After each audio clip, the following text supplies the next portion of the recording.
क्या आप जानते हैं कि आखिर द्रौपदी का चीरहरण क्यों हुआ? ऐसा क्या कारण था कि द्रौपदी का चीरहरण हुआ और कृष्णा भी उसको बचाने के लिए तभी पहुंचे जब द्रौपदी ने खुद उनसे न्याय की गुहार लगाई। सभा में बैठे हुए किसी भी मनुष्य ने किसी ने भी उसकी सहायता नहीं की। आज अपनी वीडियो में इसी विषय में बात करेंगे कि द्रौपदी पिछले जन्म में कौन थी और उसने पिछले जन्म में ऐसा क्या गुनाह किया था जिसके कारण उसे चीरहरण जैसी गलत चीज में से गुजरना पड़ा। आप सबका स्वागत है आपके अपने ही चैनल मोरल शक्ति में। अगर आपने मोरल शक्ति को अभी तक सब्सक्राइब नहीं किया है तो प्लीज़ जल्दी से मोरल शक्ति को सब्सक्राइब कीजिए ताकि आपको ऐसी ही धार्मिक जानकारियाँ बहुत जल्द मिलती रहें। बात करते हैं द्रौपदी के पिछले जन्म के बारे में।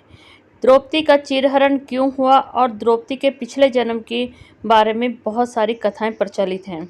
एक पौराणिक कथा के अनुसार द्रौपदी पिछले जन्म में एक राजकुमारी थी जो अपनी सखियों के साथ एक समय नदी के किनारे टहल रही थी और उसी समय द्रौपदी की नज़र एक साधु पर पड़ी जो नदी में स्नान कर रहे थे और उनके वस्त्र नदी के तट पर रखे हुए थे।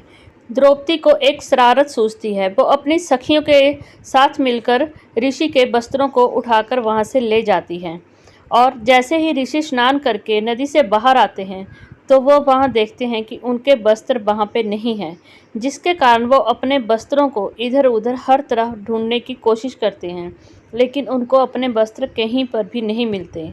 तभी ऋषि क्रोध में आकर गुस्सा दे हो जाते हैं और एक श्राप दे डालते हैं।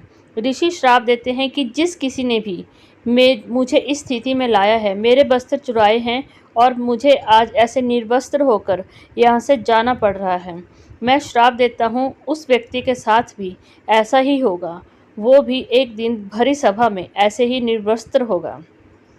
और एक दूसरी पौराणिक कथा के अनुसार शिव पुराण में इस चीज़ का वर्णन मिलता है कि एक समय ऋषि दुर्वासा नदी में स्नान कर रहे थे और नदी में पानी की अधिक मात्रा होने के कारण ऋषि दुर्वासा के वस्त्र पानी के साथ ही बह गए। संयोगवश उसी समय द्रौपदी भी उधर अपनी सखियों के साथ ही टहल रही थी।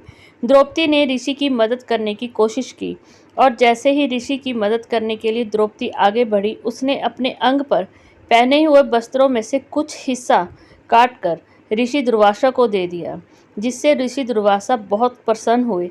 ऋषि दुर्वासा ने द्रौपदी को वरदान दिया कि जब कभी भी तुम्हें किसी भी जन्म में वस्त्र की कमी होगी या किसी कारण तुम्हारे पास वस्त्र नहीं होगा तो तुम्हारा वस्त्र अनंत हो जाएंगे। यही एक कारण था कि एक ऋषि के श्राप के कारण द्रौपदी को वस्त्रहीन होने का चीरहरण का श्राप झेलना पड़ा। चीरहरण भरी सभा में उसका होने लगा, लेकिन एक ऋषि के वरदान के कारण ही द्रौपदी का वस्त्र इतना ज़्यादा बढ़ गया कि भगवान श्री कृष्ण के और ऋषि दुर्वासा के आशीर्वाद से और उनकी कृपा से द्रौपदी की साड़ी जितनी वो कौरव खींचते गए उतनी ही ज़्यादा बढ़ती गई। तो श्री कृष्णा तो सिर्फ एक माध्यम मात्र थे।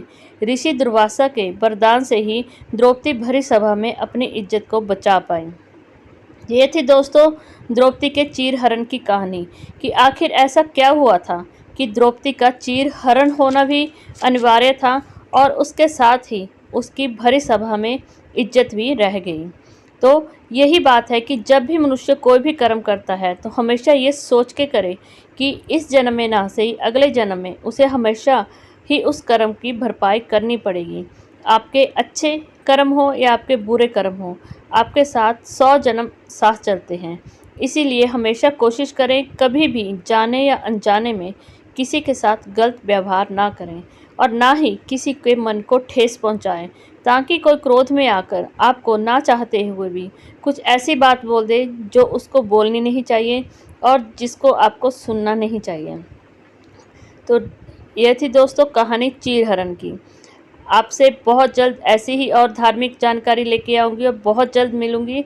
तब तक अगर आप चैनल पे नए हैं तो प्लीज़ वीडियो को लाइक शेयर एंड चैनल को सब्सक्राइब कीजिए और कमेंट में जय श्री कृष्णा लिखना मत भूलिएगा। सबसे बड़ी बात, अगर आपको मेरे द्वारा दी गई किसी भी धार्मिक जानकारी में कोई कमी लगती है या किसी प्रकार की भी त्रुटि नज़र आती है तो प्लीज़ आप कमेंट करके अवश्य बता सकते हैं।